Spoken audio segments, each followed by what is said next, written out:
Bonjour, je suis Cyril Diabaté et je suis combattant.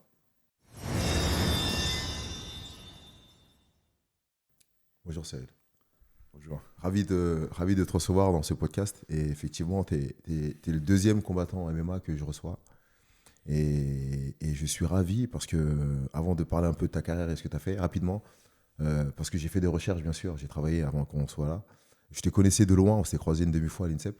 Et toutes les personnes à qui j'ai parlé de toi, ça a toujours été du positif. Super. Et je leur disais, c'est bien, il est né en 73 comme moi, donc ça ne fait que 22 ans, donc c'est très bien. Et donc, à chaque fois, j'ai eu le même son de cloche et c'est un peu l'image que j'avais de toi. Quelqu'un qui réfléchit, un incompris, souvent. Et on sait souvent, hein, les gens qui sont dans les classes, les jeunes qui sont dans les classes et qui sont un peu avancés ont du mal à être au rythme de la classe et c'est un peu pareil. Et avec une vraie réflexion sur un certain nombre de choses et notamment sur l'entraînement et sur les sports de combat. Donc, Cyril Diabaté est ravi de te recevoir ici. Tu as 52 ans, bien sûr, je le disais tout à l'heure. Tu es né à Rueil-Malmaison. À la selle Saint-Cloud. À la selle Saint-Cloud, Ouais, pardon, ouais, oui, c'est ce juste que à j'ai écrit en côté. plus. Mais par contre, tu as vécu à Ouais, Rueil-Malmaison, tu as commencé à t'entraîner là-bas, tu as pratiqué plusieurs disciplines de combat, ouais, essentiellement des disciplines de combat, hein. ouais. Tu nous expliqueras après pourquoi. La boxe thaï, Mm. qui est ton sport de prédilection, je Oui. dirais, hein, par lequel tu as commencé, par lequel moi je t'ai connu. Quand j'ai entendu parler de Cyril Diabaté pour la première fois, c'était en boxe thaï. Ensuite, tu as pratiqué d'autres disciplines comme le kickboxing aussi, parce que c'est pas loin, le sanda, Ouais, que je connaissais pas, ouais. et bien sûr ensuite le MMA. En matière de palmarès, j'ai recherché, on ne sait pas. Et c'est pourquoi ta place est complètement là aujourd'hui, parce que quand on parle de combattant, je crois que même toi, tu sais pas, tu as fait des combats classés, pas classés, non, cités, pas cités, en palmarès, pas palmarès. Moi, j'ai noté 51 combats à peu près en pied-point, Mhm. c'est-à-dire en boxe taille, en kickboxing, tout confondu, et 30 combats en MMA. C'est ça, Ouais, à peu près. il y a un peu plus. Après, comme tu as dit, il y a des trucs qui se sont perdus parce que Internet, quand j'ai commencé les sports de combat, Internet n'existait pas, tu Ouais. vois. Donc, effectivement, il y a un peu plus d'une cinquantaine de combats en sport pied-point. Donc, je regroupe tout Mhm. parce qu'il y a plein de styles mélangés. Et 36 combats pro en MMA. D'accord. Voilà, donc, ça fait à peu près une centaine de combats pro, tous styles confondus. C'est pas mal. Euh, Ma première question, c'est comment te sens-tu déjà? Je suis pas mal. Ouais, Ouais, bien. une bonne période pour moi. Ouais, Ouais, ouais. c'est bien. Après, de toute façon, après les périodes un peu compliquées, il y a toujours les bonnes périodes. Au niveau de l'entraînement, au niveau de la salle, tout se passe bien. Les enfants, la famille, tout est Écoute, bien. j'ai une deuxième section qui vient de s'ouvrir à Clé-Souilly, donc Mm. je suis très content. Ça me permet de. Moi, je suis obligé de courir un petit peu à droite à gauche. J'ai à À Épinay. Épinay-sur-Seine et la nouvelle section à Clé-Souilly. D'accord. J'ai mes deux enfants qui pratiquent aussi les sports de combat et D'accord. qui sont assez doués, donc ça me fait plaisir. Ils ont quel âge? Ma fille a 12 ans et D'accord. mon fils a 10 ans. D'accord. Donc ils pratiquent tous les deux, c'est des petits passionnés comme moi, donc ils arrivent à concilier le travail à l'école Mm. et puis le sport, donc je suis content. Ça, c'est bien parce que tu as eu un laboratoire avant. Et, alors, c'est bien, mais c'est peut-être différent parce que là, ce sont tes enfants. Mm. Et je vois ta réflexion et il y a tout un cheminement auquel tu as envie de les emmener sur l'aspect technique, sur l'aspect physique, sur l'aspect émotionnel aussi, hein. Ouais, Je ne parle pas de mental, hein. Émotionnel, c'est pas pareil. À cet âge-là, c'est encore beaucoup d'émotions. oui. Et, Et et philosophique aussi. aussi, Ouais, très ouais. important, ouais, parce que c'est les arts martiaux. Et Ouais, il y a ouais. cette part de philosophie qui est vachement importante dans tout ce qui est art martial. Et toi, d'entrée, Mm. tu disais que les sports de combat étaient faits pour toi. Ouais, Ou que tu étais fait pour les sports de combat. ouais. Euh, pour tout un tas de raisons, notamment parce que j'ai toujours eu l'intime conviction que je devais faire quelque chose de ma vie. Mm. Quand je dis quelque chose de ma vie, c'est hors norme. Tu vois, je pensais que j'ai toujours cru que j'avais un destin qui m'amènerait vers un titre ou une reconnaissance en Toujours. fait. Ouais, Depuis jeune. ouais, ouais, D'accord. ouais. Et tu penses que tes enfants sont dans le même état d'esprit? Non, D'accord. non, non. Non, j'ai toujours cru que j'allais arriver à faire un truc, tu vois. Ce truc-là, c'était pas défini. Et puis après, j'ai rencontré les sports de combat. Et puis après, je me suis dit, ouais, bah, c'est ça que je veux faire. Et puis tout de suite, je voulais faire de la compète. Tout de suite, je voulais avoir des titres. Est-ce que ce truc-là dont tu parles est lié à ta jeunesse, Ouais. à la dureté aussi de ta jeunesse? Je ne vais pas Ouais. revenir dessus parce que tu en as parlé, Mm. mais donc on sait Et tu as eu une jeunesse un peu particulière. Est-ce Ouais. que c'est lié à ça aussi? Ouais, mais c'est sûr. Complètement. Ouais, je pense que euh, les gens qui ont un petit peu un parcours de vie comme moi, c'est la jonction, la rencontre entre des trucs pas faciles à vivre et puis une certaine personnalité. Et si tu veux, l'amalgame des deux donne quelque chose, en fait. Et tu le sais maintenant, à 52 ans, Mm. ou tu l'as toujours su et tu as su mettre un mot sur ça maintenant parce que tu as le recul et tu as la maturité pour? Ou avant, c'était que des sensations, ou peut-être un jour à 18, 19, 20 ans ou 25 ans, peut-être tu te dis, effectivement, je savais Non, déjà. ça c'est un truc que ça t'arrive. Alors, je sais pas à quel âge j'ai conscientisé ça, mais en tout cas, j'ai regardé le parcours euh, derrière moi et je me suis dit, tiens, c'est pas anodin, tu vois, il y a un truc qui s'est passé. Je pense qu'effectivement, mon enfance plus ma personnalité a fait que j'en suis là où j'en suis aujourd'hui.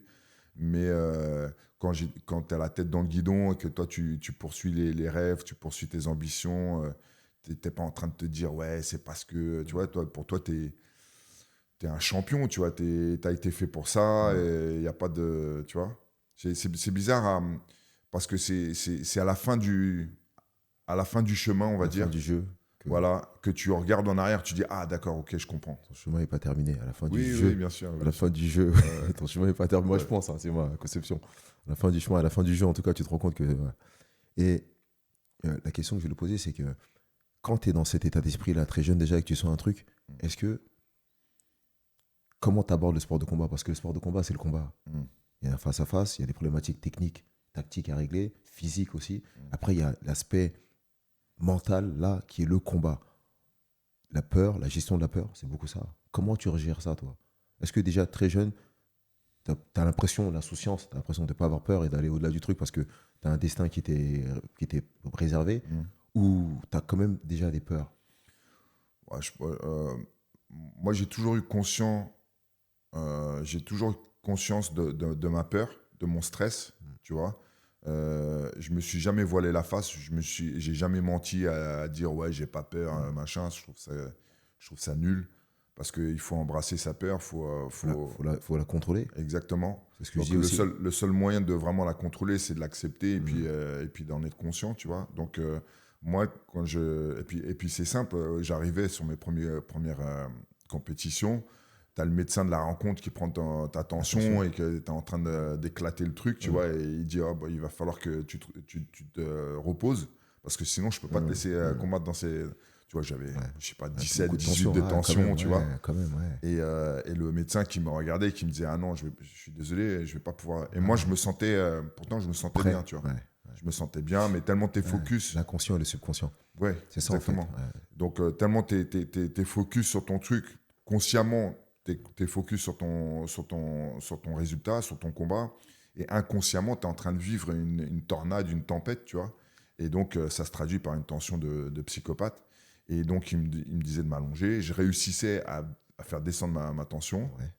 parce que du coup, je conscientisais mon état. Hmm. Et donc, du coup, j'arrive à réguler ma tension. Et puis après, je partais au combat. Mais au début, quand tu as un médecin qui te dit, bon, bah, tu es en train Ouais, d'éclater ouais, le record. le record Le score et que la- finalement, c'est pas voilà, possible.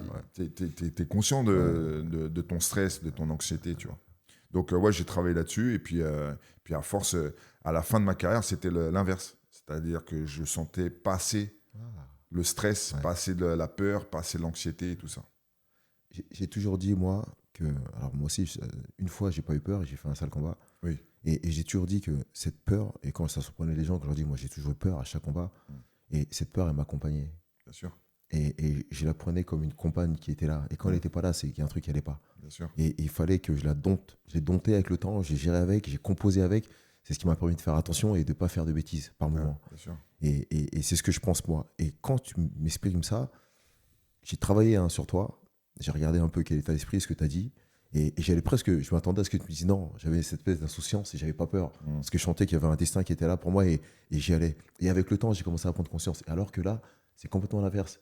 Tu me dis que tu avais beaucoup de tension et que très jeune déjà, tu commençais à comprendre que cette tension elle était là, il fallait que tu la contrôles. Ouais. C'est déjà une preuve de maturité là, pour un jeune. Tes premiers combats sont à quel âge? À 12 ans, je crois. Non, non, non, mais non, j'ai 16 ans. commencé à 18 ans, moi. Ah, d'accord. Ouais, À 18 ans. ouais, D'accord. j'ai commencé à 18 ans. À 12 ans, j'étais en plein. Je faisais de l'athlé et du D'accord, oui, rugby, c'est tu ça. vois. D'accord. Ouais, D'accord. Et donc, c'est-à-dire que rapidement, tu as compris qu'il fallait que tu gères ta tension ouais. et tu as commencé à faire un peu de sophrologie, un travail sur toi-même ou tu t'es Non, approché de ça? alors à l'époque, tu vois, on parle des années, début des années Ouais, 90, la on était loin de tout ça. sophrologie et tout ça, le Un coach travail, mental et tout ouais, ça. mais un travail personnel Oui, oui. qui en est et finalement tu te dis Oui, putain, oui, bien sûr. c'est vrai que je fais de la sophrologie, mais inconsciemment tu as commencé à mettre une routine en place Ouais, pour descendre ta tension. ouais. Alors, les premières fois, c'est simple. Tu as le médecin qui te dit il va falloir que tu te calmes. Donc, t'explique qu'il va Mm. falloir que tu t'allonges, tu fermes les yeux, tu penses pas au combat, Ouais. que tu penses à autre chose. Donc, il te donne quand même Quelques consignes pour détendre. des petites clés, tu vois. Et puis il y a Et l'entraîneur puis aussi. après, oui, et puis après, tu le travailles toi-même. Non, mon entraîneur, il avait tendance à me dire des trucs qui allaient m'exciter, tu D'accord. vois. D'accord. Des petites phrases qui allaient me remettre Un une coup pièce dans la d'espace. machine, tu Ouais, vois. d'accord. Donc, c'était reparti. Donc, Surtout à l'ancienne. Ouais. ouais. Et donc, non, au contraire, j'ai appris à me. Je vais pas te dire déstresser parce que j'étais Mm. toujours stressé, mais en Mm. tout cas Contrôler ce à stress. contrôler mes émotions tout seul, en fait. On y est confronté. Hein. On est entraîneurs tous les deux et tu sais que on doit gérer les athlètes. Hein. Ouais. Et souvent, tu arrives, on dit il y a un problème. Non, il n'y a pas de problème, mais il y a beaucoup de tension. Il va attendre un petit peu, il va attendre là. Mm. On va peser les autres, le temps d'arriver. Donc, il faut détendre un petit peu. On sait que déjà, la gestion du poids qui met un peu de tension. Et puis, quand on approche du combat et que l'adversaire est pas loin, on est tous passés par là. Hein. Ça commence à monter dans les tours. On commence à arriver une espèce de tension qui arrive là qu'il faut dégager. Euh, le fait de te sentir combattant, ça, on y reviendra à ce thème parce que c'est peut-être l'idée de mon podcast, on en parlerai tout à l'heure. Mais est-ce que tu avais l'impression que tu avais, au-delà de ce destin, tu avais un espèce de compte à régler, un truc à faire? Accepter de prendre des coups, accepter de rentrer dans une salle de sport et faire un sport de combat et prendre des coups et d'en donner, c'est pas anodin, on ne nous éduque pas Non, à ouais, bien ça. sûr. Tu as des enfants, j'en ai aussi, hein, on leur dit pas il faut mettre des coups, au contraire. Mais à un moment, se dire que tu ressens le besoin ou tu as pris des coups et tu es prêt à revenir encore le lendemain, et limite c'était excitant. Mm. Euh, Est-ce que tu avais l'impression que tu avais un problème, pas un problème, mais un truc à régler, le fait Non, d'accepter ça? tout ça, c'est des trucs que, encore une fois, j'ai intellectualisé plus tard, beaucoup plus tard dans ma carrière, voire après ma carrière, parce que quand tu es dans.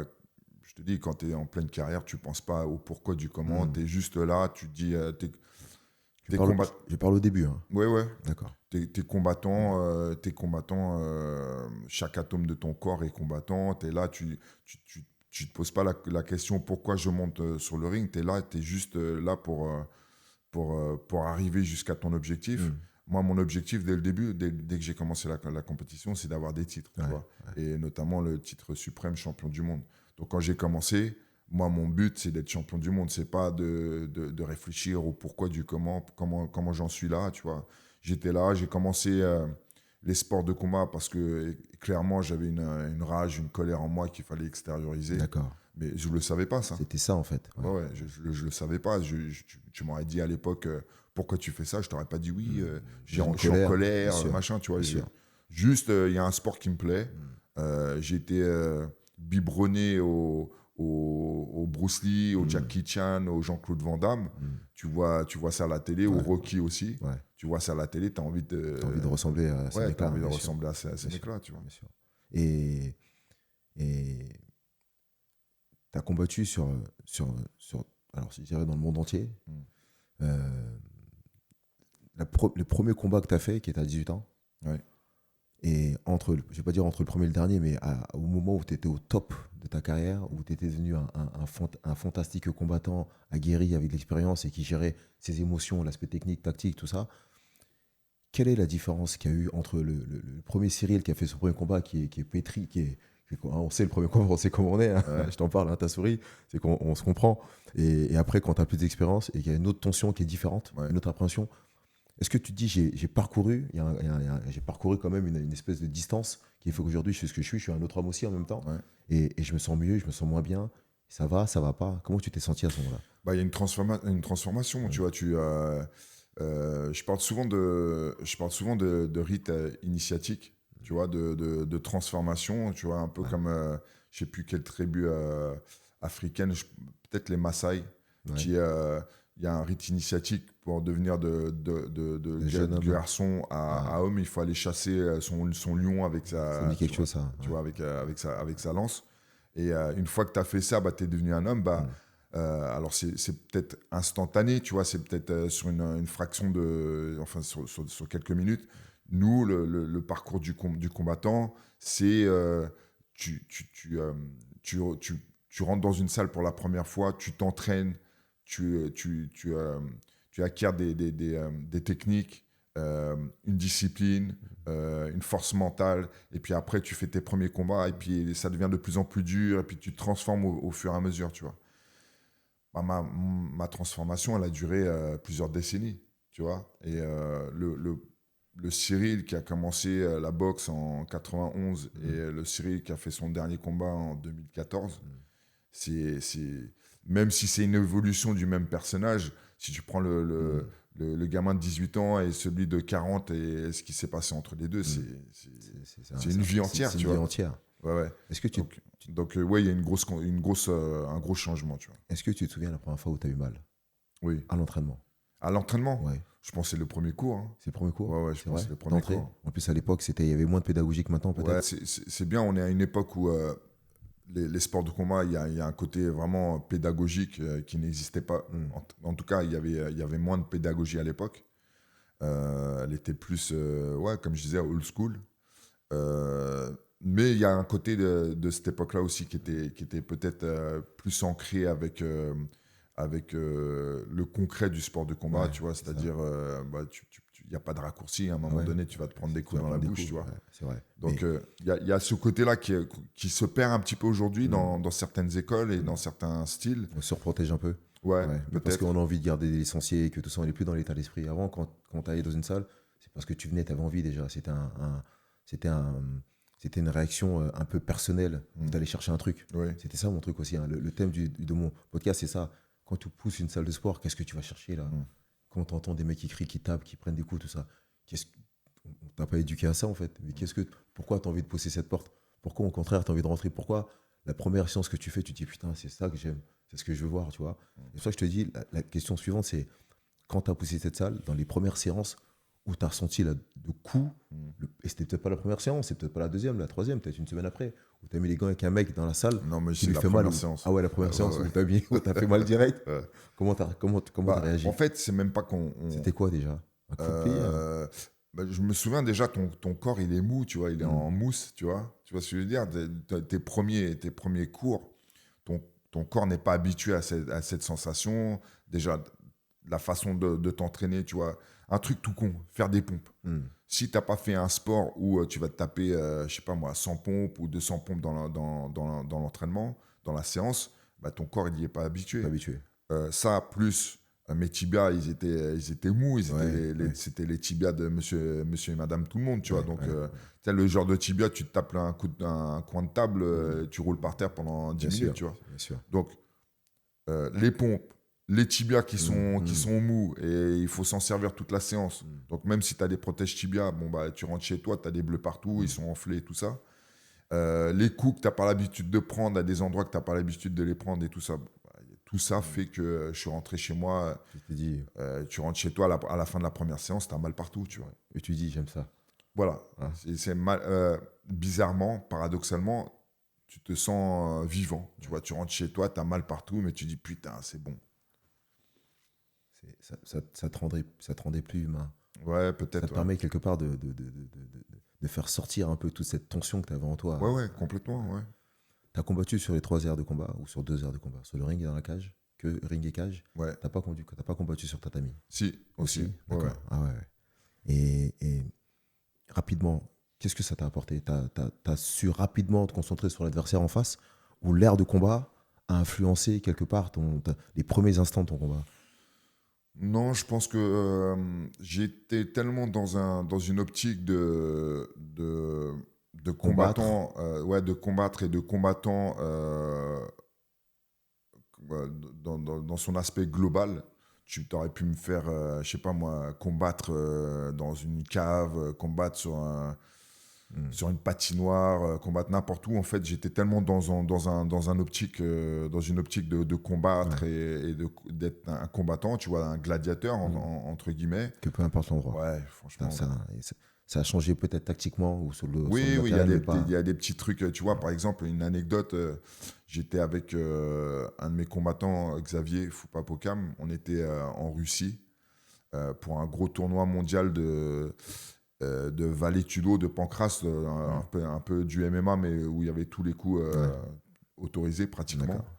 D'accord. Et il allait combattre. Donc c'était en Sibérie, tu vois. Il allait combattre.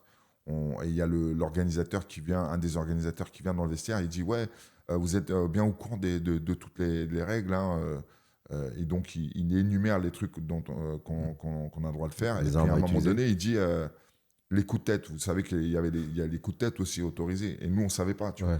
Et donc, on l'apprend sur le moment, juste avant qu'il monte dans la cage. Et je regarde, je lui dis, bon, bah, ça ne change pas grand-chose. Il fait, non, t'inquiète et tout. Et on part.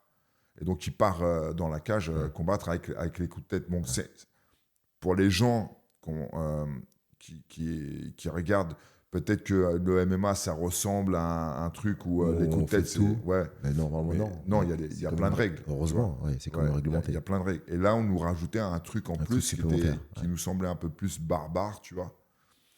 Et au final, quand tu es dans une optique de combattre... Tu ne calcules plus. Ouais, tu ne calcules plus. Et puis surtout, je crois qu'il y a une préparation qui est faite aussi avant. Oui. Et quand tu t'es préparé, que tu as fait le poids et tout ça, et que tu es arrivé là, et tu as traversé l'Europe pour arriver en Russie, en Sibérie, tu te dis pas, bon, pour le coup de tête, non, je rentre chez moi. Exactement. Donc, quelque part, et c'est peut-être même fait exprès de le dire là au dernier moment dans le vestiaire. Oui, complètement. Parce que c'était pour le déstabiliser. C'est ça. Mais en fait, ça n'a pas du tout eu cet effet-là. Il a fait, en gros, je suis combattant, je suis combattant. C'est lui ou c'est toi? Je pense que j'ai insufflé un petit peu de mon état d'esprit à mes élèves, tu vois, j'espère. C'est à ça que je reviendrai. On reviendra plus tard après sur le rôle d'entraîneur, parce que c'est vachement important. Tu as un rôle très particulier. Très particulier. Et je suis entraîneur, et donc j'attache beaucoup d'importance à cette transition-là. Et j'ai beaucoup de questions à te poser là-dessus. Et je disais, c'est lui ou c'est toi, et tu as bien compris, parce que c'est lui qui dit j'y vais, ou parce que l'entraîneur qui est là, il impose un tel respect, et on sait d'où il vient, que forcément, tu ne vas pas dire à mon entraîneur, Cyril... on retourne à Paris, tu vois. Donc... non, mais je pense que, encore une fois, j'espère, hein, je leur ai donné ce truc-là. Tu vois, insufflé, ça. Ouais, j'espère. Et c'est au quotidien. Oui, la façon à laquelle tu as de les chambrer, de parler, l'état d'esprit, comment tu t'entraînes toi, comment t'es, tu vois. Il y a des choses que tu dis même plus au bout d'un moment. Exact. Parce que c'est l'état d'esprit que tu insuffles au sein de la Snake Team, c'est ça en fait. C'est ça. Ah ouais. Qu'as-tu ressenti la première fois que tu as été sonné? Il y a une différence entre avoir mal, c'est au début, on a toujours mal, et t'es sonné à l'entraînement. On est encore sur la phase de l'entraînement. Ouais. Tu te rappelles la première fois que t'es sonné? T'es tombé? Pas tombé? Juste non, sonné, mais j'ai été sonné. Alors, j'ai déjà été sonné dans une bagarre, tu vois. Donc, je connaissais la sensation, mais c'est pas la même chose quand c'est un entraînement. Ouais. Et donc, je mets les gants avec Robert Paturel, mon premier entraîneur. Et j'aimais bien tourner avec lui parce que, bon, techniquement, je viens de commencer. Techniquement, je suis une pomme de terre, tu vois, je connais rien. Je sais à peu près jeter mes poings dans la direction du mec, tu vois. Et lui, il a sa technique. En plus, c'est un grand technicien. Il a sa technique, ses déplacements. Donc, il me mettait dans le vent, tu vois. Et puis, un des premiers entraînements où j'ai été le voir pour lui demander si je pouvais mettre les gants avec lui. Et il m'a dit oui, si tu veux et tout. Et il voyait que j'ai essayé de le toucher, tu vois, j'y arrivais pas. Et puis lui, retrait du buste, remise et tout ça. À un moment, il a fallu qu'il te calme un petit peu, le petit jeune fougueux. Voilà, exactement, et qu'il calme mes ardeurs. Et donc il m'a touché, bam, ça sonne dans ma tête et tout. Je dis ah ouais, d'accord, ok. Et là, tu comprends, tu prends pleinement conscience que comme disent les Américains, there's levels to this shit. Tu vois, il y a des niveaux à ce bordel. Tu vois, c'est vrai. Tu peux pas arriver et prétendre machin. Tu vois. Donc, et encore, quand tu me racontes ton histoire, et c'est vrai, c'est bien. En anglaise, on met moins souvent les gants avec l'entraîneur. Tu vois, et je vois des pères qui mettent les gants avec leur fils. J'ai mis les gants avec mon fils il n'y a pas longtemps, pour la première fois. Alors, pas mise de gants durs, mais on a fait un travail à thème avec des gens. Mon fils a commencé la boxe l'année dernière. Il a 15 ans. Et il a 16 ans, pardon, et il a commencé depuis 1 an. Donc, on a tourné un petit peu. Et il est pas mal aussi, il a des qualités. Et c'est pas évident. En anglaise, on met rarement les gants avec ses élèves. Ouais. En pied-point, c'est sûrement différent. La preuve, c'est pas ce sonnet-là. Quand tu es sonné par ton entraîneur, qui est ton mentor et qui t'entraîne et qui te veut te faire comprendre la vie, et tu es sonné par un camarade d'entraînement qui prépare aussi un combat, ou prépare un combat, qui vient de préparer, ou te l'aide à préparer, et qui te sonne, c'est pas pareil. Ah non, mais c'est Oui, sûr. c'est pas la même chose. J'allais dire, cette sonnerie, c'est cette sonnerie-là dont je parle. Non, non, mais là, alors, quand tu es sonné par ton égal, Ouais. parce que là c'est pas pareil. Il y a Là, un peu d'orgueil, là. Ouais. Oui, Quand l'entraîneur te sonne, il s'arrête. oui. Tu vois, Oui, il puis s'arrête, même, il dit, ça va. t'es pas là, tu veux pas le mettre KO derrière, tu vois. T'es là, c'est ton entraîneur, c'est ton Exactement. mentor, donc c'est normal, tu vois. Mais quand c'est ton alter ego, ton binôme qui te sonne, Même si c'est là, un pote. c'est l'orgueil, Exactement. là, bien sûr. Exactement. T'as envie de lui rendre l'appareil. Alors, à l'entraînement, tu prenais ça bien, ou forcément, ça te faisait sortir un Cyril différent du Cyril sympa qui est à la salle, on est juste camarades de classe. Non, moi, de salle. j'ai pris conscience assez rapidement que même à la salle, fallait pas être tendre. Et je voulais pas qu'on soit tendre avec moi parce que D'accord. je voulais progresser le plus vite possible. Et j'ai pris conscience aussi que plus les mecs à l'entraînement ils étaient durs avec moi, plus vite j'allais progresser. Tu vois. D'accord. Donc je voulais surtout pas qu'on soit tendre avec moi. C'est pas ça que j'attendais des autres. Au contraire, si je tournais avec les mecs et je sentais qu'il y avait un peu de retenue, C'est toi qui ça durcissais. m'énervait. Tu vois, je Ouais. disais, hey, vas-y, arrête de, tu vois.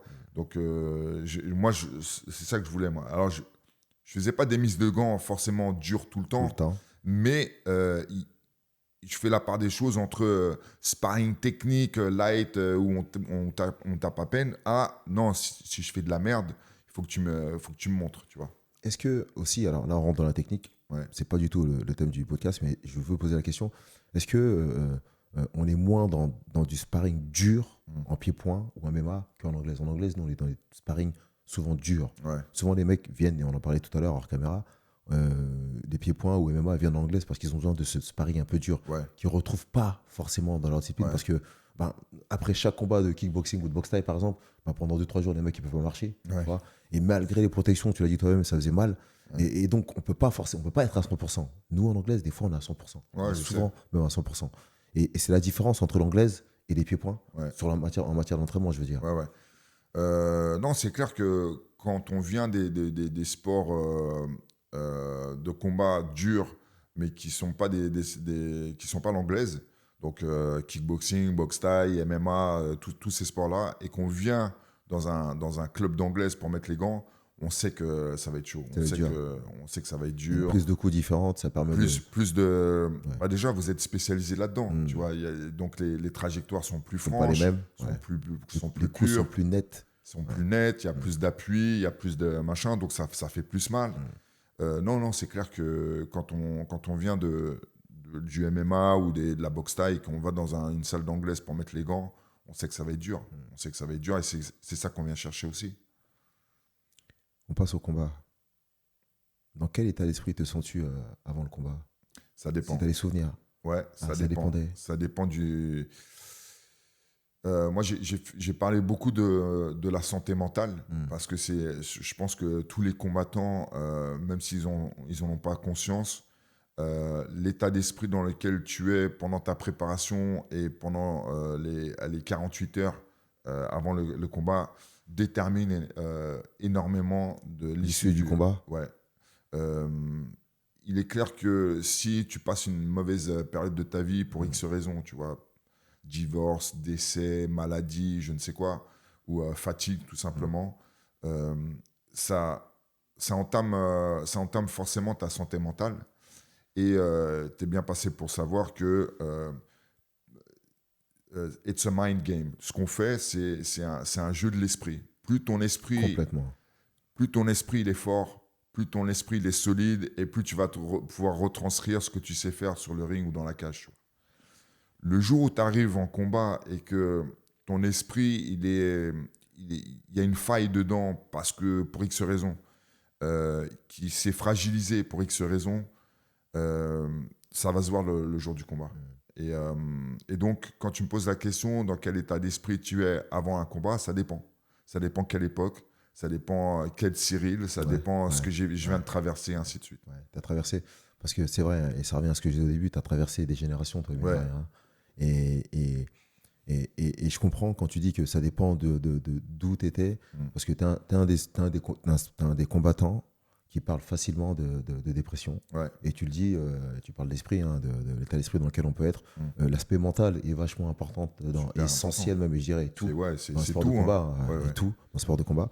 Et tu parles de dépression, et effectivement, que quand tu abordes un combat et que tu es en dépression et que tu n'es pas bien, Ouais. et pas la même chose que quand tu es bien, Ah bah non, ta famille, et que ça se passe bien, tu es en rien à bonne voir. préparation, tu n'es pas blessé, tu arrives Ouais, au ouais, combat, tu vois, c'est pas du tout pareil. Et la façon de rentrer dans le combat aussi est différente. bien sûr. Mais est-ce que dans toutes ces phases-là que tu as traversées, au-delà de ces quasiment 100 combats et ces 20 années de carrière, il y a un point qui est souvent le même? Est-ce qu'il y a un truc dans ces phases de préparation, ou bien, pas bien? On va parler aussi parce que tu as eu des défaites à un moment. Ouais. Est-ce que tu as retrouvé tout, en filigrane, il y a toujours eu un truc qui a toujours été là? Une pensée, un moment, une phrase, un mot, une motivation? Penser à Ouais. quelqu'un? Ouais, Bon, alors, moi, j'ai toujours eu une pensée pour ma mère. c'est ça. Ouais. C'est ça en fait. Une pensée pour ma mère avant de monter, tu vois. Toujours. Ouais, Sur toujours. chaque combat. Ouais, ouais, ouais, toujours. Dépression ou pas dépression. Ouais, ouais, Bien ou pas bien. ouais, ouais. D'accord. Parce que la base, j'ai toujours eu conscience, quand j'ai commencé les sports de combat et la compète, que je faisais ça pour la rendre fière, tu vois. D'accord. Donc, je pensais que avant de monter sur le ring, si je me reconnectais avec cette pensée-là, ça allait m'insuffler une force, une détermination en plus, tu vois. Tu l'as déjà dit ça, Cyril? De, Que, que, que tu voulais rendre fière ta mère? je sais pas. D'accord. Parce que j'ai construit mon truc, je t'ai regardé, j'ai tenté de te sentir, Mm. et pour voir quel combattant tu étais et quel entraîneur tu étais, c'est l'ambiguïté. Est-ce que l'entraînement t'a apporté en tant que combattant? Et je te rappelle, j'avais une image d'un jeune qui était là, qui n'avait pas peur, qui était fougueux, qui sentait que le sport était pour lui. Et quelque part, avec le passé qu'il a eu, ben, il s'est lancé dans la vie comme ça, tant pis, Mm. sans peur. Et finalement, tu m'as dit non, que tu avais des craintes et que tu as géré quand même. Important, c'est une preuve d'intelligence. Et jamais je t'ai entendu dire que, en fait, tu voulais faire ça pour rendre fière ta mère. Parce que je dis, moi, et je te donne la parole après, qu'on fait tout ça pour quelque chose. Oui, oui, bien On a sûr. tous une motivation Ouais, ouais. intrinsèque. Et des fois, parfois, on ne le sait pas. Je ne le Ouais, sais ouais. pas encore, moi. Et c'est comme ce compte qu'on a réglé. Et quand on a réglé ce compte, on peut enfin arrêter. J'ai eu Brahim qui disait que j'étais devenu champion olympique et champion du monde. Et quand il y a eu des problèmes avec Canal+, ben, j'ai dit, ben, je peux arrêter. Sans regret, sans remords, parce que je me suis... Tu vois, j'ai été le petit chouchou de ma maman à la maison. On m'appelait la fillette. Et avec le parcours que j'ai fait, ben, je pouvais lâcher tout ça. Ouais, Tu vois. Et toi, à un moment, donc, ton objectif principal, c'était rendre ta maman fière. ouais. C'est vachement important, ça. Ouais, ouais, je pense que ça a été. En tout cas, j'ai toujours utilisé ça comme un booster, en fait. Euh, je pense qu'il y a une grosse partie de ma carrière, oui, c'était pour la rendre fière. C'était aussi pour me prouver des choses. Tu vois, il y a aussi ce truc-là de vouloir prouver, euh, me prouver des choses et puis prouver par la même occasion aux autres que j'étais quelqu'un, que je méritais, que j'étais un guerrier, tout simplement, tu vois. Donc, ouais, ça, c'était les gros moteurs, en fait. Mais Cyril, t'es 4 fois champion du monde. Ouais, T'as rencontré des tueurs ouais. en MMA. Ta réputation n'est plus à faire. Et ce que je veux dire, c'est que à quel moment tu te dis, là, quand tu dis une première fois champion du monde, Mm. deuxième fois, troisième fois, tu dis c'est bon, maman elle est fière. Bah, tu sais, je pense que c'est n'importe quel combattant, en fait. Quand tu te donnes des objectifs comme ça, tu te dis, bon, bah, tu fais un championnat de France, par exemple. Tu fais un championnat de France, t'es champion de France, bah, t'es content sur le moment. Tu vois, là, je me souviens, là, voilà, c'est une anecdote que j'ai déjà racontée, mais la première fois où je suis champion du monde, c'est la première fois, ouais, champion du monde en boxe thaï. Hmm. Euh, donc, je fais mon championnat du monde. Euphorie de ouf, fête après et tout, machin. J'ai ma ceinture, tu vois, je suis super content. Et après, Je vais à ma chambre, je me mets en short de boxe taille. Mm. Je mets ma ceinture, Mm. je me mets donc que en short et ceinture. devant le miroir, je fais des pauses et tout. Tu vois, je m'en souviens très, très bien. Je fais des pauses et T'es tout. tout seul, Tout seul, dans ma chambre. pour toi. Pour moi, Ouais. je suis en train de me kiffer et tout. Je prends ma ceinture, je la mets sur l'étagère, je vais dormir. Le lendemain, je me réveille, je fais putain, c'est chelou. J'ai la même sensation que tous les autres matins précédents et tout ça. Et en fait, je suis champion du monde, Ouais. mais il n'y a rien qu'à changer en fait. C'est important ce que tu dis là. Et je suis là, je suis ah ouais, d'accord, ok, d'accord. Bon, bah, Et vas-y, après, hein, on c'est reparti. continue. Hein, un autre titre de champion du monde. Et en fait, c'est comme ça, en fait. C'est ça. Ouais. C'est T'es que- un homme de challenge. Ouais, le titre, en fait, c'est un prétexte, en fait. La course, c'est ça c'est ça qui est important. C'est pas la C'est ligne pas d'arrivée, en forcément fait. l'arrivée, ouais, c'est la course. C'est ce Ouais. que je dis. C'est les gens que tu rencontres, ce que tu fais, les blessures, Bien les sûr. trucs, ce qui t'endurcit, ce qui te fait homme, Mm. qui fait que la course est belle. Et la fin, c'est la fin du chemin quand on cassera la pipe, comme on dit. Ouais. Mais pour l'instant, le chemin est encore en train de se faire avec des difficultés. Et donc, quand tu as posé la ceinture, le lendemain, tu t'es levé, tu te dis, en fait, c'est reparti, en fait. Ouais. Et tu t'es rentraîné comme si Moi, t'avais dur la fin, en fait. j'ai eu cette sensation Mm. de je me lève. Donc, il y a une petite fraction de seconde où tu sais, tu reprends tes esprits. Tu dis putain, je suis champion du monde. Donc, petite excitation. Puis tu fais ah, mais c'est bizarre, je suis pareil en fait. Je suis pareil, il n'y a rien qui a changé. Ok, bon, bah vas-y, on continue. Hein. L'aventure continue. L'aventure continue. Et Ouais. donc, voilà, en fait, c'est ce qui fait que ça s'arrête jamais. Ça Tu es s'arrête toujours jamais. là, tu es toujours motivé. T'as toujours un truc qui te pousse vers l'avant. T'as toujours bon, bah, je vais changer de style, je vais changer de sport, je vais aller en MMA, je vais faire du sandage, je vais faire, tu vois. Il y a toujours un challenge, en fait. Ouais, t'es un boulimique, en fait, t'es jamais arrêté, t'as toujours couru derrière un truc. Ouais, En fait, ouais. hein, c'est ça, en fait, mine Ouais, de ouais, rien, hein. complètement. Alors, t'as toujours couru derrière ta vie, en fait, quelque part, hein, pour te construire Ouais, et te ouais. constituer, hein, quelque part, inconsciemment. Et c'est à la fin, on se retourne, on se dit, ce que j'ai fait, bah, c'est pas trop mal quand même, tu vois. Ouais, ouais. On se dit, j'ai réglé mon compte au passage, et je crois que je l'ai réglé parce que je peux m'arrêter en étant serein dans ma vie. À un moment c'est pas donné, mal. tu vois, le moment Ouais. où j'arrête ma carrière, donc j'ai 40 ans, tu Ouais. vois, j'ai une belle carrière de 22 ans, de 2 décennies. Ouais. Et je fais un statut Facebook où, parce qu'il y a plein de gens qui avaient entendu, tu sais, j'étais à l'UFC. Il y a Dana White qui me dit, ouais, qui est au courant que c'était mon dernier combat. Donc il me dit à la conférence de presse, j'aimerais bien que tu viennes parler et puis nous dire au revoir, tu vois, en gros. Et donc je fais un petit speech à la fin. Il y a tout le monde qui applaudit et tout. Ça fait chaud au fait cœur. bien, ouais. Dana White qui me félicite et tout ça pour ma carrière.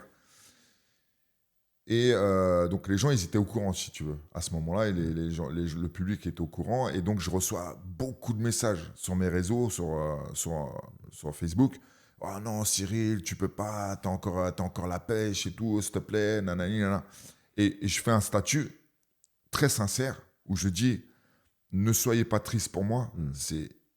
J'ai une putain de vie, j'ai une putain de carrière, j'ai rencontré des gens, mais laisse Incroyable. tomber. J'ai fait des voyages, j'ai vécu des aventures de malade mental. Faut pas être dégoûté pour moi. Faut être content pour moi. Ouais. J'ai vécu un truc de malade mental. Soyez content pour moi. Moi, je suis content. Ouais. J'ai accompli ce que je voulais faire. Je suis heureux, je suis satisfait de ce que j'ai fait. Soyez content pour moi. Et les gens, ils ont compris. Et à la fin, c'était que des messages de félicitations. Tu nous as fait rêver. Kiffe ta vie maintenant, machin. Et c'était beau, tu vois. Bah, c'est du Cyril Diabaté dans le film, en fait.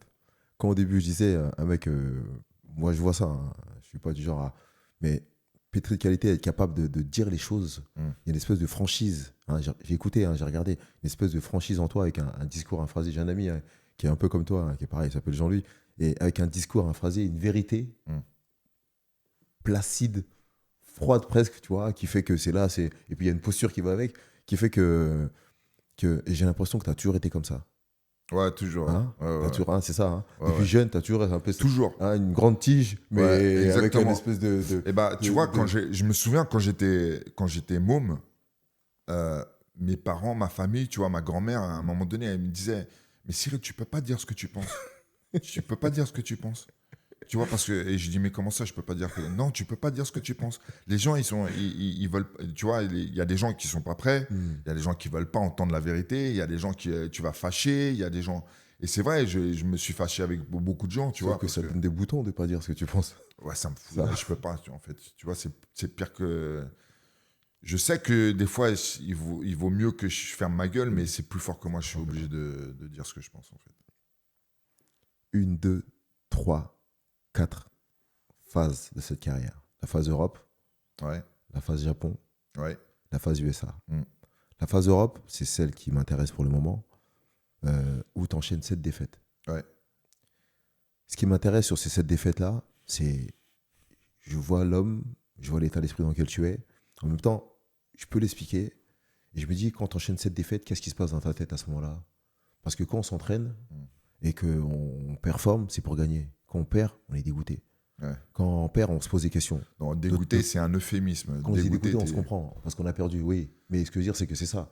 Mais surtout, tu étais entraîneur déjà à l'époque. Ouais. Parce que la particularité de Cyril, c'est que Cyril a commencé à entraîner très tôt, en 99 déjà. Ouais. En 99, tu avais 25 ans, 26 ans. Ouais. Et non, tu avais 26 ans, 25 ans en 99. Mm. Et donc, c'est-à-dire que très tôt déjà, tu as ressenti le besoin de transmettre. Ouais. Et lorsqu'on transmet, on transmet des choses. L'entraîneur, tu l'as dit, le rapport que tu avais avec Xavier, par exemple, l'entraîneur, c'est l'entraîneur. Tu transmets des choses, tu imposes, tu impulses un truc. Et l'entraîneur qui combat aussi, donc ça peut être sympa. On peut dire, l'entraîneur, il va castagner, on va le suivre, on va l'aider à se préparer. Mais quand il perd 7 fois, dans quelle série, dans quel état d'esprit tu es dans cette période-là où tu enchaînes 7 défaites et tu es un combattant qui perd. Ouais. Et on sait ce que ça engendre aussi derrière, hein, les remises en question. Bien sûr. On fait pas, on a bien fait, on s'est bien entraîné, pas pareil. Et puis, tu es aussi entraîneur. Ouais. Quel regard, il y a 2 questions là-dedans. Dans quel état d'esprit tu es? Et puis, quel regard ont tes combattants, tes athlètes sur toi? Alors, je passe une très mauvaise période de ma vie à ce moment-là. Tu vois, je suis en dépression. Je continue. En fait, j'ai eu un mauvais réflexe, c'est-à-dire que comme je passe une mauvaise période de ma vie, je me jette à corps perdu dans la compétition. Donc, c'est une des périodes de ma vie où j'ai le plus combattu. Tu vois, où j'ai enchaîné les combats vraiment les uns après les autres sur une courte période de temps. Comme j'étais pas combattant dans ma tête, en tout cas à ce moment-là, parce que j'étais pas. Tu l'étais plus. Ouais. Mais c'était comme une fuite en avant, tu vois, dans la compétition. Et je me retrouvais sur le ring ou dans la cage avec des mecs qui, eux, avaient pas ces problèmes-là. Et je me faisais défoncer, en fait. Et donc, j'enchaîne les défaites. Forcément, pour ta confiance en toi, ton estime de toi et tout, c'est complètement catastrophique. Ça fait tu construis un cercle vicieux, en fait. Et plus je perdais, plus je m'enfonçais dans ma dépression. Donc, c'était compliqué. À côté de ça, j'avais mes élèves qui ont toujours eu un soutien, tu vois, qui étaient toujours un soutien parce qu'ils m'ont vu traverser tout ça, en fait. Ils m'ont vu devenir champion, ils m'ont vu devenir une étoile montante, ils m'ont vu devenir le champion du monde, ils m'ont vu... Et puis après, je me casse la gueule. Bah, ils comprennent aussi le pourquoi du comment. Ils savent très bien qu'à cette période-là, je suis pas au top de ma forme psychique, tu vois. Et donc, je pense qu'ils ont compris, tu vois. Ils ont dû parler entre eux. J'ai pas eu trop de retours par rapport à cette époque parce qu'il y a aussi un respect, tu vois, un retrait de... Ils vont pas dire, ouais, coach, qu'est-ce qui se passe dans ta vie, tu vois.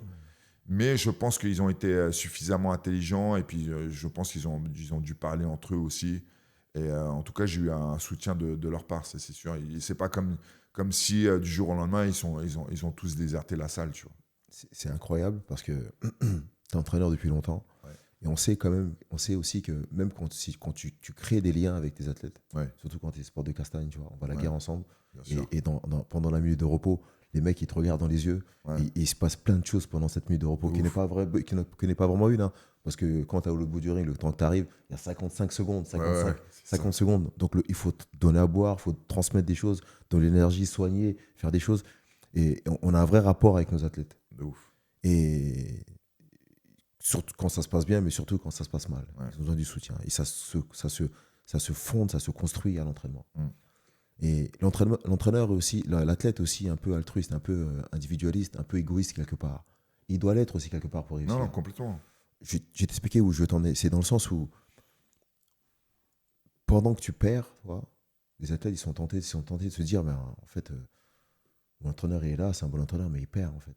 Cette notion de défaite, ouais, le club il est peut-être pas assez bien pour moi en fait. Il y a une onde un peu négative autour là. C'est pas mal, j'aime bien Cyril, il est sympa, mais il perd quand même, tu vois. Ça fait 7 défaites enchaînées, la spirale elle est plutôt négative, tu vois. Ouais.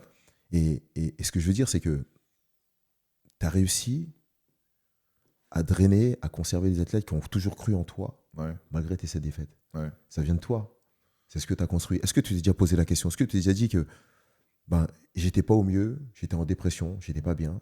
Soit ils ont été patients, ils ont dit bon, on va attendre que ça va passer. C'est long quand même, cette combat. Ça a duré quasiment 2 ans, Ouais, presque 2 ans, ouais. tu vois. Pendant 2 ans, les mecs, ils s'entraînent, ils font des combats, Ouais. ils attendent d'un entraîneur. Et on sait comment sont exigeants les athlètes. Ouais, On a besoin que les athlètes soient exigeants envers nous en même temps, c'est vrai. bien sûr. C'est ce qui emmène la victoire. Et quelque part, ils ont cette exigence, mais en même temps, l'entraîneur qui est là, qui est un entraîneur spécial parce qu'il combat aussi, mais il enchaîne les défaites. C'est étrange quand même, tu vois. Et quelque part, ça peut inciter les athlètes à dire non, je vais aller dans notre club parce que là-bas, laisse tomber, tu vois. Même si je trouve qu'il m'entraîne bien, mais je vais à côté de lui, on le soutient, mais il perd à chaque fois. Et pourtant, les mecs sont restés. Alors, il y a une époque qui est révolue aujourd'hui. Donc, ça, c'est une époque qui n'existe plus. Tu vois, on parle d'une époque, il y a 20 ans. Tu vois, c'est La fidélité. 2005, 2006. 2005, 2006. Il y a encore cette époque old school, on va dire, vieille école, où il y avait quand même dans le dojo, dans la salle de sport, dans la salle de boxe, il y avait encore cette mentalité à l'ancienne où tu restais fidèle et loyal à ton... J'ai jamais changé de club, moi. Oui, Tu vois, voilà. ouais. Donc, tu restais fidèle et loyal à ton club de départ. Tu vois, la plupart du temps, c'est... Si tu as de la chance, tu vas tomber dans le bon club. Tu vois, tu n'allais pas changer 6 fois de club. Aujourd'hui, c'est plus du tout le cas. C'est pas du tout pareil. Donc, si j'avais vécu cet épisode de dépression là maintenant et que j'avais un passage à vide et que je perdais mes combats alors que j'étais et coach et combattant, effectivement, il y aurait... Ne dis rien, Cyril, on ne sait pas. Parce que tu as des combattants qui sont là maintenant, qui ont écouté ce podcast, j'espère, et qui ne se disent pas qu'il a l'impression que Cyril, il va penser qu'on serait parti. Moi, ce qu'il faut se dire, c'est qu'il serait resté. Parce que toi, tu as créé un tel état d'esprit. Tu te rappelles, je parlais tout à l'heure, ce que tu insuffles au club tout le temps, ce que tu insuffles dans ton club, qui est même plus un club, qui est une espèce de, je ne vais pas dire secte, parce que ce mot secte a une connotation un peu négative, tu vois, mais où un groupe de gars qui sont ensemble, de potes avant tout, tu vois, des mecs qui vont à la guerre ensemble et qui soutiennent, qui est là parce que la tête de gondole, c'est toi. Et je pense que c'est important. Les mecs, ils sont là, en fait. Et dis pas, il y a 20 ans, on l'aurait fait. On ne sait pas. T'es plus en dépression, t'es plus athlète, alors on ne sait pas. Non, mais on va pas dire avec des j'ai eu des départs du club, tu vois. Toujours, il y en a quelques-uns. Oui, il y a eu des départs dans le club ces dernières années, en fait, qui n'auraient pas existé il y a 20 ans en arrière. Tu vois, il y a vraiment un changement d'état d'esprit. D'état d'esprit qui est... J'ai beau essayer de donner, d'insuffler ma philosophie et mes valeurs au sein du club, mais il y a aussi la société qui est en dehors du club qui fait le reste, tu vois. Quel genre d'entraîneur tu es, Cyril? Quel genre d'entraîneur? Je suis un passionné. Moi, je m'investis émotionnellement un peu trop, peut-être des fois, tu vois. C'est des reproches qu'on fait aussi des potes coachs à moi qui ont été aussi dégoûtés par la trahison, l'abandon et tout ça. Donc, qui m'ont toujours dit, mais Cyril, t'es trop impliqué émotionnellement. avec tes élèves. Donc, prends du retrait, prends du recul par rapport à ça. Prends ça vraiment de façon plus légère, mais c'est vrai que j'ai du mal, tu vois. Pas au détriment de ta famille. Non. T'arrives à concilier les deux. Parce que c'est dur, parce que quand on est tellement dans cette passion et qu'on donne et qu'on va au combat, tu as parlé de 50 jours par an, 50 week-ends par an, tu vois, et que tu es tout le temps par vents et par mois, et encore la semaine, tu es à l'entraînement, forcément, on lâche un peu la famille. Il faut concilier, il faut savoir concilier intelligemment. Et quand, comme tu le dis, tu es un vrai passionné et que tu aimes tes athlètes, c'est ça en fait. On aime notre sport, mais on aime nos athlètes aussi. On donne beaucoup d'amour en fait. Et malheureusement, c'est au détriment de nos proches, de nos intimes, parce qu'on ne peut pas faire les deux. Je me rappelle mon ex qui m'a dit, écoute John, les enfants et moi, on va faire de la boxe. Je lui ai dit, mais comment ça? Il m'a dit, parce que tu vas t'occuper de nous. Ça veut dire qu'il y a il y a cette espèce d'abandon des proches. Toi, tu arrives à concilier les deux? Moi, tu vois, les gens qui me connaissent, ils ont toujours vu mes gamins. D'accord. Tu vois, Je les ai Tu les as toujours ramenés à la avec toi. salle. D'accord. Donc, même quand ils étaient petits, qui ne marchaient pas encore, ils venaient à la salle. D'accord. Je les mettais sur un tatami avec D'accord. des jouets, machin. D'accord. Ouais. Donc, C'est bien. tous mes élèves de longue date, ils ont vu l'évolution de mes enfants parce ils les ont vus bébés à la salle. Et dans les galas de boxe, D'accord. machin, c'est pareil. Tu vois, ils sont toujours en train de courir dans les Ouais, couloirs, d'accord. dans les coulisses, D'accord. machin. Donc, non, je ne vais pas te dire que j'ai pas loupé des week-ends. J'ai loupé des week-ends, bien évidemment. Mais tu Mais les as j'ai toujours essayé de de les drainer les le plus trimballer possible avec toi. dès que je pouvais, quoi. Entraîneur passionné, dur. Ouais, dur, ouais. Ouais. Dur sur l'aspect Enfin, physique, mental. c'est ce qu'on me dit. Hein. Moi, j'ai C'est- pas l'impression que... Je crois qu'il n'y Tu a pas sais, de secret. quand on est de l'ancienne école, quand je vois aujourd'hui les mecs, je dis, bah, non, je suis pas dur. T'aurais vu il y a 20, quelques 30 ans en années. arrière, c'est pas pareil quand même, tu vois. Et même si les athlètes ne sont pas forcément contents, plus tard, ils te disent ouais, heureusement, merci. Ouais. Ils t'appellent souvent pour te remercier. Écoute, j'ai encore des messages de temps en temps sur mes réseaux, tu vois, dans les DM de gens que tu suis pas, tu vois. Cyril, je sais que tu vas pas te souvenir de moi, j'étais un de tes élèves il y a 23 ans en arrière, Tu m'as apporté. tu m'as apporté de ouf, tu as changé ma vie. Et aujourd'hui, je transmets les valeurs que tu m'as transmises à mes enfants. Alors, quand tu reçois des messages comme ça, fait plaisir, bien sûr. Ah oui. Ouais. Et Là, ça- tu te rends compte que que tu as fait des choses. je suis pas devenu millionnaire en étant coach, mais j'ai apporté beaucoup de choses et ça, c'est une vraie richesse, tu vois. Et quel genre de combattant tu étais? Pas cette phrase, je la pose la question comme ça, elle est toute simple, mais moi j'ai vu une question, une réponse profonde. Quel genre de combattant tu étais? Au-delà de l'aspect technique, j'étais longiligne, je tapais fort, j'étais un bon striker, j'étais pas mal, et en MMA, j'avais une bonne clé de bras. Pas ça. Quel genre de combattant tu étais? C'est-à-dire que quand tu allais au combat et que tu étais. Et ça, je le pose à toi parce que je peux peut-être pas le poser à quelqu'un qui est encore en activité. Ça, on peut le comprendre et l'assimiler quand on a pris du recul Ouais. et qu'on a quelques années et qu'on se dit, c'est vrai, j'étais tel genre d'athlète, j'étais comme ça en fait. Quel genre d'athlète tu étais, même pas combattant? Parce que ça va découler sur le mot combattant. Quel genre d'athlète tu étais? J'ai intellectualisé beaucoup le combat, tu vois. C'est incroyable. Mon adversaire, mes capacités, mes qualités, les défauts de l'adversaire. Donc je cogitais. Alors il y a ces bons côtés, il y a les mauvais côtés aussi, parce que à un moment donné, dans les sports de combat, il faut arrêter de réfléchir et faire, tu vois. Et moi, j'ai eu tendance à beaucoup réfléchir quand même. Et donc, beaucoup dans la réflexion. Ouais. Technique. Donc, forcément, quand on réfléchit Ouais, beaucoup, les technique, techniques. pas que technique. Ouais, mais avec une L'aspect vraie technicité psychologique. quand même. Ouais. D'accord. L'aspect psychologique aussi, tu vois, du truc. Est-ce que ça a influé sur ta façon d'entraîner? Ouais, forcément, ouais. Ouais, forcément. Et ça t'a beaucoup apporté. Cette ambiguïté d'être en même temps entraîneur et combattant. Ouais. Comment je dis souvent, moi, que pour être l'entraîneur que je suis, il a fallu que je me déleste de mon habit Ouais, du combattant. C'est difficile de faire Et les bien deux. sûr, parce que je vais plus dire, il faut se mettre à disposition des athlètes, sortir de chacun des athlètes qu'on a, leur qualité propre, intrinsèque. Comment tu as fait? Alors ça, c'est une vraie pirouette schizophrénique, tu vois, où tu as la casquette de combattant, Ouais.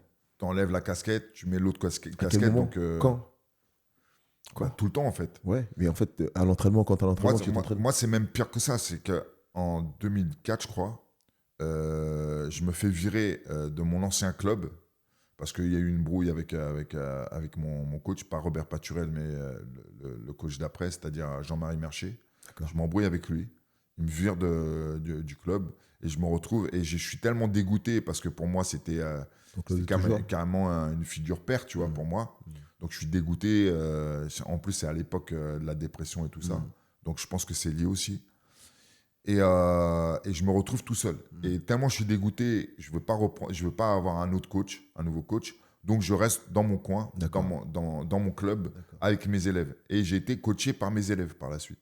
D'accord. Donc c'est quand, par exemple, j'allais à l'UFC, peu importe, machin. C'était tes élèves qui étaient dans le coin. C'était un de mes élèves qui était dans mon coin. Et quel rapport tu as? Parce que nos rapports sont peut-être différents à l'athlète.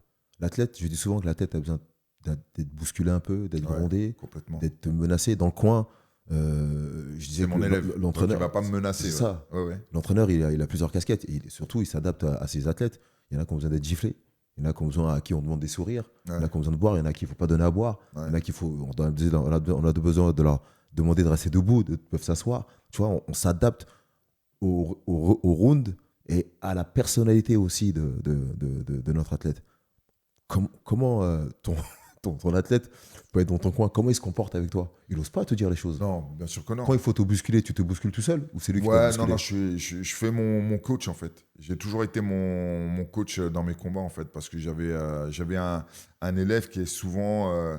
Il y a ce frein. Porter la bassine, en fait. Ouais, en fait, c'est un porteur de bassine. Alors, je dis pas qu'ils m'ont pas donné des conseils techniques, Ouais. mais c'est pas que ça un coach dans un coin. C'est pas que je te donne des conseils techniques. Il y a autre chose, tu vois, il y a autre chose que l'aspect technique. Est-ce que Donc, je faisais le reste en fait, tout simplement. Mais tu vois où je t'emmène? Est-ce que ce n'est pas ce qui t'a manqué, en fait? Peut-être. Oui, Tu vois. Alors, Et pourtant, ta carrière, elle est pas à rougir, hein. Tu vois, t'as une Ouais, superbe ouais. carrière, hein. Non, Et non, pourtant, et tu disais, ton rêve, c'était, j'ai écouté, ton rêve, c'était d'être champion de l'UFC, Ouais. tu vois. Est-ce qu'à un moment, alors même si tu es rentré dans cette organisation assez tard, Ouais. tu avais des qualités tu aurais pu quand même, tu vois. Ouais. Est-ce que il t'a pas manqué l'entraîneur charismatique, emblématique, qui soit là, que tu vois comme un espèce de père de substitution, tu vois, en qui tu crois, qui peut te gronder et avoir besoin de se faire engueuler et gronder dans le coin, et parce que c'est ce qui te fera te sortir le petit plus pour gagner les combats. Bien sûr. Alors, je ne vais pas te mentir. Bien sûr, il m'a manqué un coach à partir de 2004, 2005, un truc comme ça. Donc, j'ai fait encore presque 10 ans de carrière. De 2005, 2004 à 2014, donc il y a 10 ans, où j'ai fait sans coach, où j'ai été au plus haut niveau, puisque j'étais dans le top 15 UFC, tu vois. Donc j'ai eu ces 10 ans-là Ouais. sans coach. Est-ce que j'aurais été plus performant avec un coach? C'est sûr et certain. Maintenant, il aurait fallu trouver un coach. C'est-à-dire à l'époque. Est-ce que tu as cherché où tu t'autosuffisais? Non, mais je connais les. Je connais les.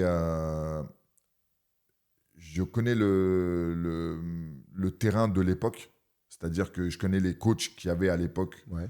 qui étaient en MMA au plus haut niveau. Et moi, j'ai une forte personnalité. Il faut qu'un mec, il ait au moins une personnalité aussi forte que la mienne, sinon je vais le bouffer, tu vois. Tu vois, l'ego, la personnalité, la dureté du caractère et tout ça, il fallait qu'un mec puisse... Et même à l'étranger?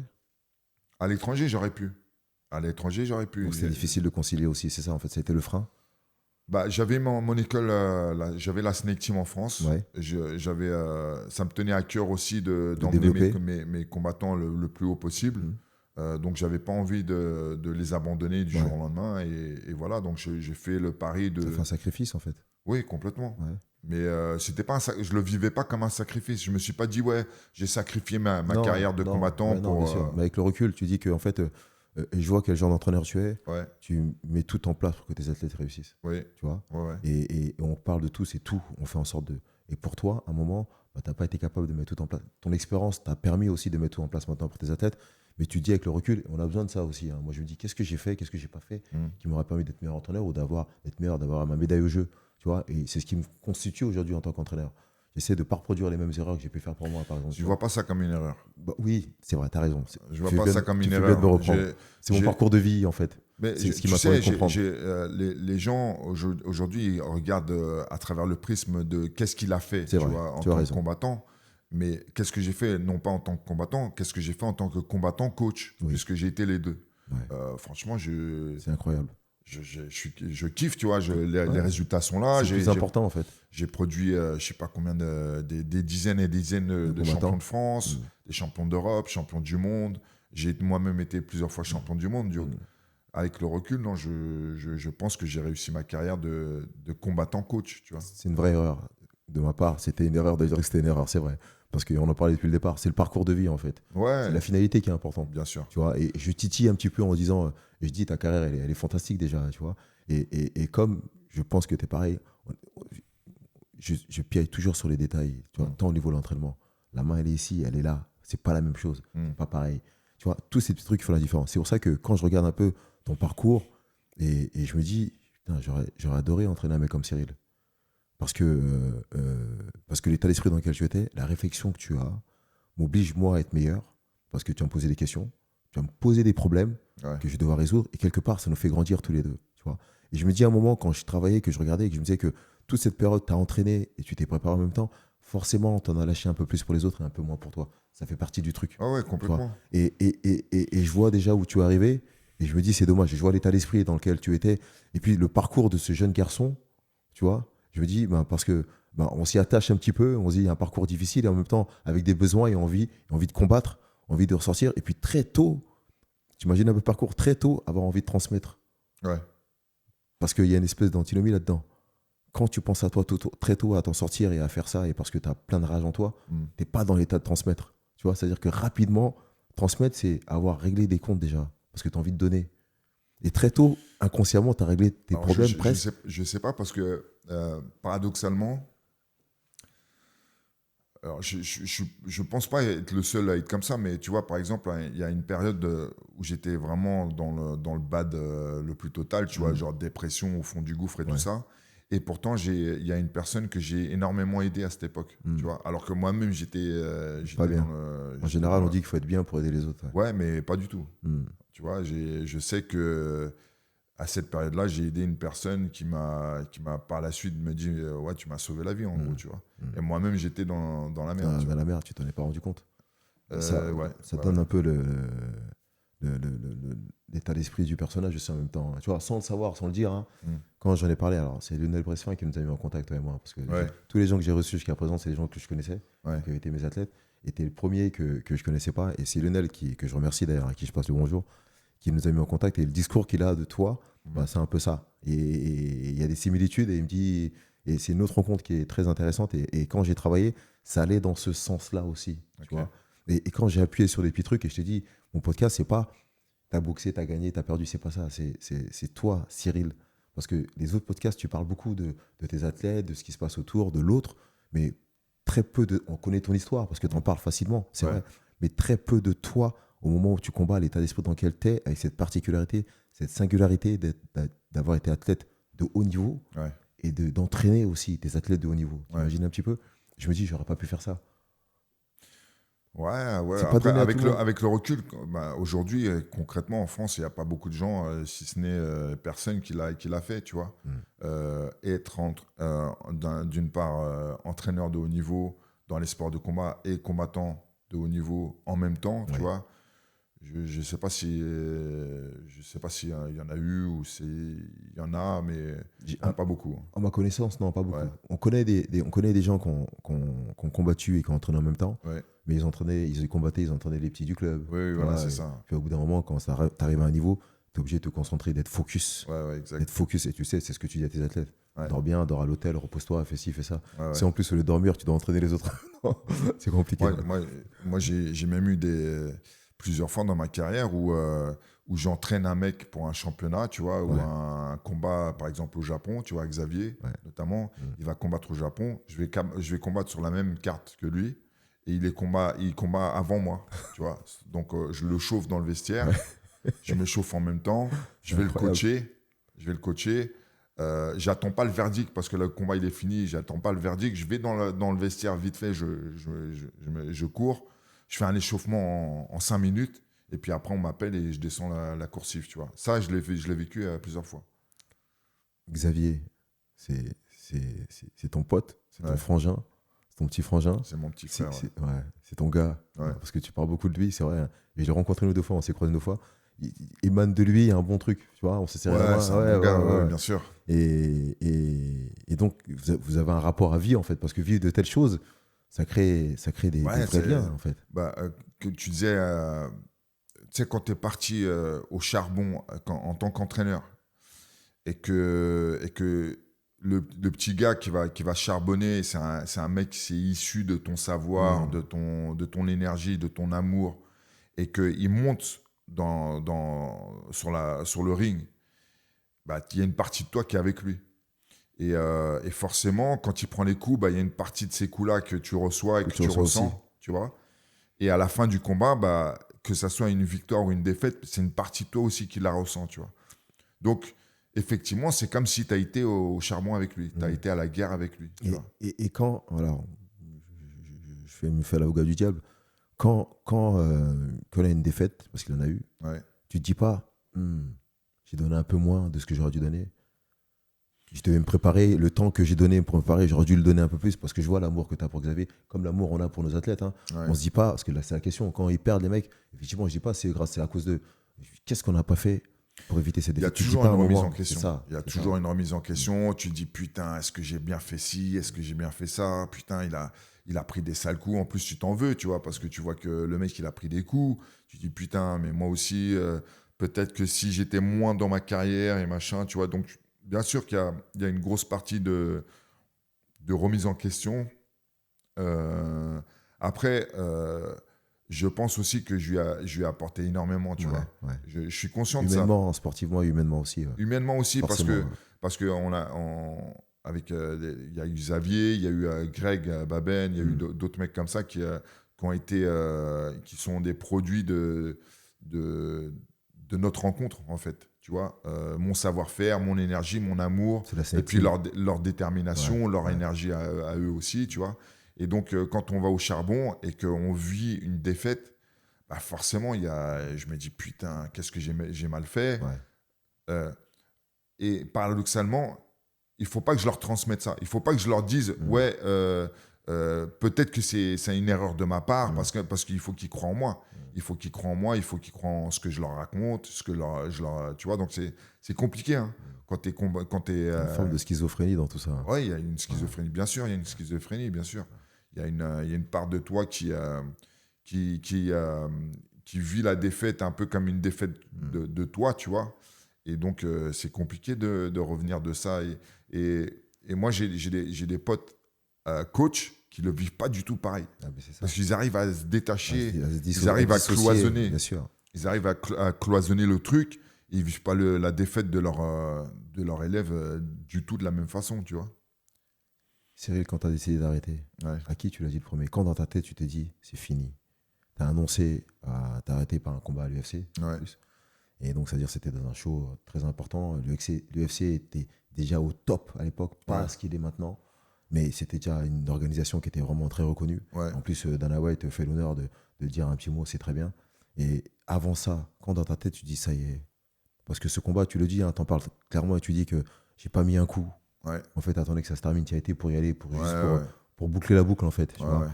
Et je ne vais pas parler si tu regrettes ou pas. Je ne vais pas parler de ce combat-là, c'est pas très grave. On ne veut pas savoir si c'était important pour toi. Tu l'as fait.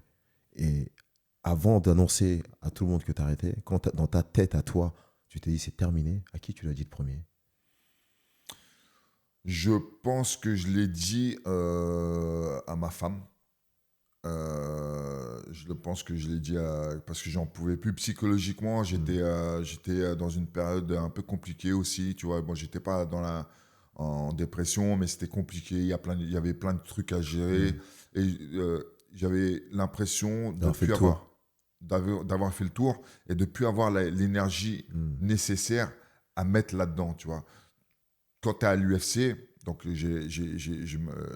quand je prends ma retraite, j'ai presque 40 ans, tu vois. Quand tu es à l'UFC, il faut s'entraîner 2 fois par jour, 5 fois par semaine. Quand tu as presque 40 ans et que tu n'es pas millionnaire avec tes combats et que tu as une famille à gérer, tu as une salle à gérer, la salle à gérer, des blessures et tout ça, tu dis, ouais, bon, est-ce que j'ai pas fait le tour de la question, tu vois. Quand tu te retournes, tu dis, bon, c'est pas trop mal ce que j'ai fait. Ouais, voilà. Et puis il y a cet aspect-là aussi, tu vois. Tu dis, bon, bah, j'ai fait ça, j'ai kiffé en tant que combattant, en tant que coach. Voilà, tu vois, je pense qu'il est temps de... Et puis il y a un autre truc aussi, et ça, j'ai toujours eu conscience de ça. Quand tu arrives à ce niveau-là de la compétition, si tu n'es pas 100% guerrier, combattant dans ta tête, tu risques beaucoup. Exactement. Tu risques beaucoup, tu vois. C'est pas anodin, c'est pas une partie de tennis où tu as une raquette, tu as une balle et tu tapes dedans. Tu payes cash. Tu vois, tu rentres dans une cage avec un mec, lui, il n'a pas cet état d'esprit-là. Lui, il veut la gagne, il veut te défoncer la gueule. Si tu y vas et que tu as bité ton couteau et que tu es à 60%, ça va pas passer, tu vois. Faut pas être à 100%, il faut être à 110%. Ouais, Ouais, c'est ça. exactement. C'est ce qui fait la différence, surtout à ce niveau-là. Et quand Oui, on parle oui, de bien l'UFC, sûr. c'est vraiment le plus haut niveau de cette pratique. Cyril, merci Cyril. Merci à toi. Merci pour ces quelques mots et franchement, parcours intéressant, personnalité très intéressante. Merci.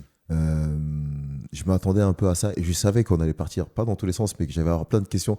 Et comme en plus tu t'alimentes et tu as tes idées et que tu exprimes bien et que tu dis, bah, avec moi, ma personnalité et mon expérience, bah, j'ai tout un tas de questions que je n'ai pas posées là parce que sinon on ne tiendrait pas. Et ça sera l'occasion de te réinviter peut-être. Parce qu'il y a une révolution, hein, il y a une évolution. Tu vas entraîner des mecs qui vont faire des résultats et puis je vais voir un petit peu, je vais t'observer, je vais voir un petit peu comment tu te comportes dans le coin et tout ça. Et peut-être que j'ai envie de te réinviter un moment pour parler d'autres choses, peut-être. Et ça sera avec plaisir, en tout cas. J'espère que tu répondras favorablement. En tout cas, c'était sympa. Merci d'avoir Merci passé à cette toi. heure avec moi. Merci à Cyril. Je vous retrouve bientôt pour un prochain invité, une invitée normalement, je vous dirai. Je vous garde encore la surprise. En tout cas, voilà, si vous avez des champions en tête ou des personnes que vous avez envie de voir sur cette chaise à la place de Cyril, n'hésitez pas à me le faire voir et surtout, n'hésitez pas à mettre quelques mots dans les commentaires. Merci et merci Cyril encore une fois. Merci à toi.